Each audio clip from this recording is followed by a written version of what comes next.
بسم اللہ الرحمن الرحیم. السلام علیکم ڈیئر اسٹوڈنٹس. آج ہماری بی ایف ڈی کی سیکنڈ کلاس ہے. آج ہم نے کور کرنا ہے ایکویٹی اور کاسٹ آف ایکویٹی کو. ٹھیک ہے جی سر. لاسٹ کلاس میں ہم نے ویک کو کور کرنے کی کوشش کی تھی, بریف ہم نے اس پہ ڈسکشن کی تھی, ذرا سا اس کا فنکشن دیکھا تھا, اور ہم نے اس میں جو مین چیزیں دیکھی تھی, ہم نے کہا جی ہمارے پاس دو فائنینسرز ہیں. ایک ہمارے پاس ایکویٹی ہولڈر ہے, اور سر ایک ہمارے پاس ڈیٹ ہولڈر ہے جس نے ہماری کمپنی کا ڈیبینچرز خریدے ہیں, ایک وہ جس نے ہماری کمپنی کے شیئرز خریدے ہیں. شیئرز خریدنے کے بعد کمپنی کو جو پیسہ دیا ہے وہ ایکویٹی ہے. ٹھیک ہے جی. ہم ویک کیلکولیٹ کرتے ہوئے ایکویٹی کی مارکیٹ ویلیو لیتے ہیں. ٹھیک ہے جی.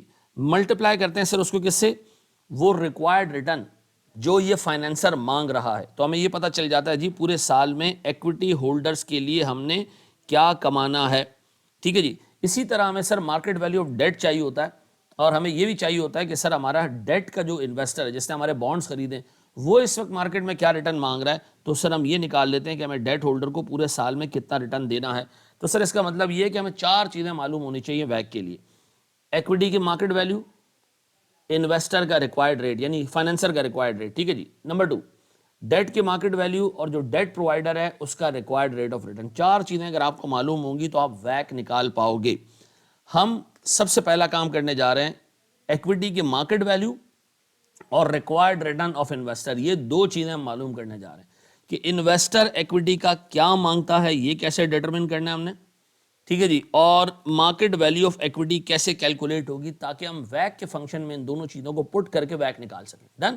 تو ٹارگیٹ کیا آج کی ہماری کلاس کا, ایکویٹی کی مارکیٹ ویلیو معلوم کرنی ہے, اور ہمیں یہ معلوم کرنا ہے کہ انویسٹر کا ریکوائرڈ ریٹ آف ریٹرن کیسے نکلے گا, وہ کیلکولیٹ کیسے ہوتا ہے, اور انویسٹر کیا دیکھ کے ریکوائر کرتا ہے ریٹرن. ٹھیک ہے جی. اور کیا سارے انویسٹر ایک ہی ریٹرن ڈیمانڈ کرتے ہیں؟ مسٹر اے کیا او جی ڈی سی سے وہی ریٹرن مانگ رہا ہے جو مسٹر بی مانگ رہا ہے؟ یہ سارے کیسز ہم نے آج دیکھنے ہیں. تو ٹارگیٹ کیا ہے, equity and cost of equity یعنی market value of equity and required return by investor یعنی ریکوائرڈ ریٹرن بائی فائنینسر. ٹھیک ہے جی. آئیں ذرا اللہ کا نام لے کے سر اس میں اس کو ڈگ ڈاؤن کرتے ہیں. کچھ 3-4 کانسیپٹس ہم نے اس کو ڈیوائڈ کیا ہے. سب سے پہلے ہم پک کریں گے جناب کہ انویسٹر کیسے اپنا ریٹرن ڈیمانڈ کرتا ہے. ٹھیک ہے جی. آئیں ذرا دیکھتے ہیں اس کو. چلیں جی سر, اب سوچیں ایک انویسٹر یعنی ایک فائنینسر جو بندہ پیسے لے کے گھوم رہا ہے, اس نے کس طرح جو ہے وہ کمپنی سے ریکوائرڈ ریٹرن مانگنا ہے. دیکھیں مثال کے طور پر یہ ایک بندہ ہے, ایک پیسہ انویسٹ کرنے والا فائنینسر ہے. جب میں انویسٹر فائنینسر بار بار انٹرچینج کروں گا, بس آپ نے یاد رکھنا شیئر ہولڈر ہے. ٹھیک ہے. اس بندے کو کہا گیا کہ یار آپ اگر پیسہ انویسٹ کریں نا گورنمنٹ بانڈز میں, کہاں پر, گورنمنٹ بانڈز میں, آپ کو یقین کرو کوئی ڈیفالٹ رسک نہیں ہے. آپ نے سمپلی پیسہ انویسٹ کرنا ہے, 10% کا ریٹ آپ کو ملتا رہے گا, زندگی آپ کی سکون میں رہے گی. پکا. اس نے کہا نہیں یار مجھے ریٹرن تھوڑا سا زیادہ چاہیے. تو ہم نے اس سے کہا یار ایک کام کرو, تم پیسہ بینک میں ڈال دو.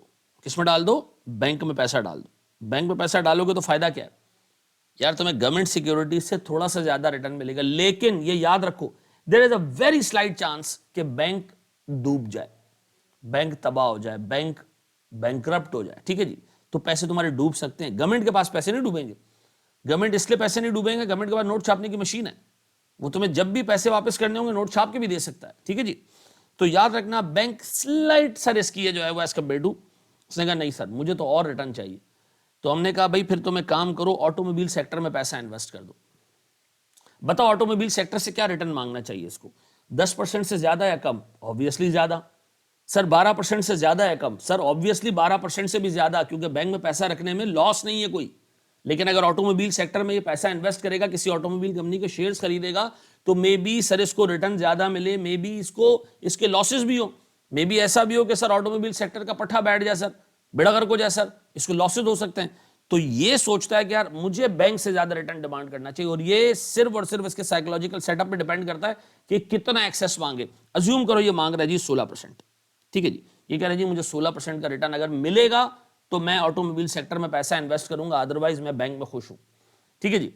ہم نے کہا بھیا سیمنٹ سیکٹر ہے, چکے بھی لگ جاتے ہیں, کبھی کبھی تو ایسا ہوتا ہے سیمنٹ سیکٹر میں پیسہ ہی پیسہ ہوتا ہے, اور کبھی ایسا ہوتا ہے کہ بیڑا غرق ہوتا ہے, کیونکہ سیمنٹ سیکٹر سیزنل بہت چلتا ہے. جب سیمنٹ کی ڈیمانڈ زیادہ ہوتی ہے تو سیمنٹ لوگ خریدتے ہیں, لیکن آٹو موبائل کی ہمیشہ ڈیمانڈ رہتی ہے. پاکستان میں آٹو موبائل کمپنیز کی ڈیمانڈ کبھی ختم نہیں ہوتی ہے. ٹھیک ہے جی. تو ان کی ڈیمانڈ کنٹینیوس ہے, تو وہاں آپ کو لگتا ہے کہ جی لاسز ہونے کا chance as compare to cement company کم ہے. تو انویسٹر کہتا ہے اگر میں سیمنٹ کمپنی میں پیسہ ڈالوں گا تو مجھے سیمنٹ کمپنی میں پیسہ ڈالنا موٹیویٹ کرے گا اگر مجھے وہاں سے 20% کا ریٹرن ملے. یاد رکھیے گا یہ ریکوائرڈ ریٹرن ایسے ڈیٹرمن ہوتا ہے. سر اس کے لیے ہم نے پورے فنکشنز بھی دیکھنے آگے